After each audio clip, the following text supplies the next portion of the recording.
आने वाले लोकसभा चुनाव को लेकर सभी राजनीतिक दलों ने कमर कस ली है।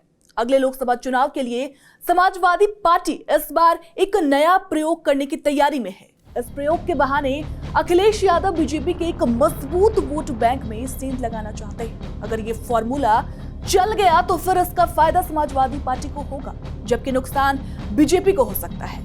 हालांकि अखिलेश यादव के इस नए राजनीतिक दांव के लिए बिहार के सीएम नीतीश कुमार की इजाजत जरूरी होगी। नीतीश कुमार को यूपी से चुनाव लड़ना होगा। जैसे प्रधानमंत्री नरेंद्र मोदी ने वाराणसी को अपना लोकसभा क्षेत्र बनाया है। देखिए, जेडीयू के भी कई नेता इस बात की वकालत कर रहे हैं कि नीतीश लोकसभा का चुनाव लड़े। पार्टी के कुछ बड़े नेताओं की राय है कि नीतीश 2 जगहों से चुनाव लड़े, जिसमें से एक सीट बिहार की हो और दूसरी सीट यूपी की हो। अब तक मिली जानकारी के मुताबिक नीतीश के प्रयागराज के पास फूलपुर से चुनाव लड़ने की चर्चा तेज है। जेडीयू की यूपी यूनिट इसके लिए फूलपुर में सर्वे करा रही है। अभी ये सीट बीजेपी के कब्जे में है।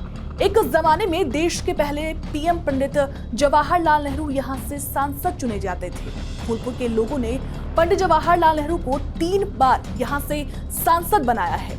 देश की आजादी के बाद से पहले प्रधानमंत्री पंडित जवाहरलाल नेहरू ने इसको संसदीय क्षेत्र बनाया और बड़ी आसानी से 3 बार जीत दर्ज की। पंडित नेहरू ने यहां से 1952, 1957 और 1962 से चुनाव जीता था। ये सीट हमेशा से बीजेपी के लिए चुनौती बनी रही। अयोध्या आंदोलन के समय राम लहर में भी बीजेपी यहां से जीत नहीं पाई थी, लेकिन साल 2014 में चली मोदी लहर ने नई रिकॉर्ड ध्वस्त कर दिया और फूलपुर भी उससे अछूता नहीं रहा। बहरहाल नीतीश कुमार अगर फूलपुर से चुनाव लड़ते हैं तो विपक्ष को क्या फायदा होगा, पहले इसे समझाते हैं आपको। इस लोकसभा सीट पर नीतीश की जाति कुर्मी वोटरों का दबदबा है। इसी बिरादरी के लोग जीत हार तय करते हैं। नीतीश के चुनाव लड़ने से ये मैसेज जाएगा कि वे भी प्रधानमंत्री पद के दावेदार हैं। नीतीश के नाम के बहाने इस जाति के वोटर गोलबंद हो सकते हैं। अगर ऐसा हुआ तो समाजवादी पार्टी की लॉटरी निकल सकती है। तरह तरह के गठबंधन करने के बावजूद चुनावों में अखिलेश यादव को अपेक्षित सफलता नहीं मिली। क्या पता नीतीश कुमार उनके लिए लकी साबित हो जाए। राजनीतिक ताकत के हिसाब से ओबीसी में यादव के बाद कुर्मी को सबसे प्रभावशाली जाति माना जाता रहा है। एक अनुमान के मुताबिक राज्य में 6% कुर्मी वोटर हैं। अब तक का चुनावी इतिहास ये बताता रहा है कि यूपी में कभी भी इस समाज के लोग एक नेता के पीछे नहीं रहे। अलग अलग इलाकों में अलग अलग नेताओं का वर्चस्व रहा। अवैध में बेनी प्रसाद वर्मा नेता रहे तो पूर्वांचल में सोनेलाल पटेल, तो बरेली इलाके में संतोष गंगवार की धाक रही।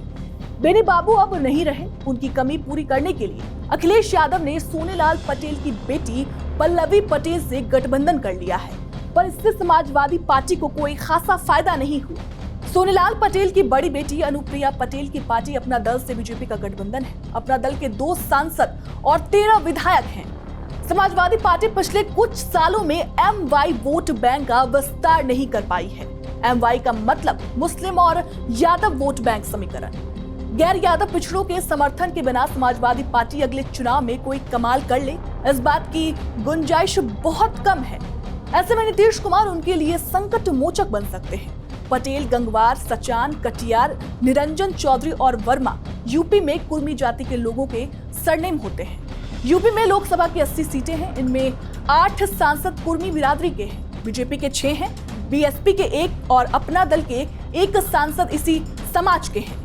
समाजवादी पार्टी को लगता है कि नीतीश कुमार के चुनाव लड़ने से उन्हें इस बिरादरी के लोगों का समर्थन अपने आप मिल जाएगा। वहीं जेडीयू के नेता चुपके फूलपुर में नीतीश कुमार के लिए चुनावी जमीन तैयार कर रहे हैं। यहाँ एक सर्वे भी कराया जा रहा है। यहाँ के वोटरों की राय ली जा रही है कि अगर नीतीश चुनाव लड़े तो कैसा रहेगा। फूलपुर लोकसभा सीट पर करीब 19,75,000 वोटर हैं, जिसमें 4 लाख कुर्मी वोटर हैं। नीतीश के चुनाव लड़ने और बाकी सीटों पर प्रचार करने से समाजवादी पार्टी को फायदे की उम्मीद है। वैसे नीतीश पिछले 20 सालों में कोई चुनाव तो नहीं लड़े हैं, तो अब देखना अहम होगा कि नीतीश किस तरह से अखिलेश यादव का साथ दे पाते हैं और कैसे नीतीश अखिलेश यादव के लिए लकी साबित हो पाते हैं।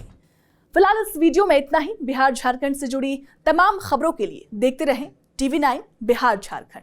शुक्रिया।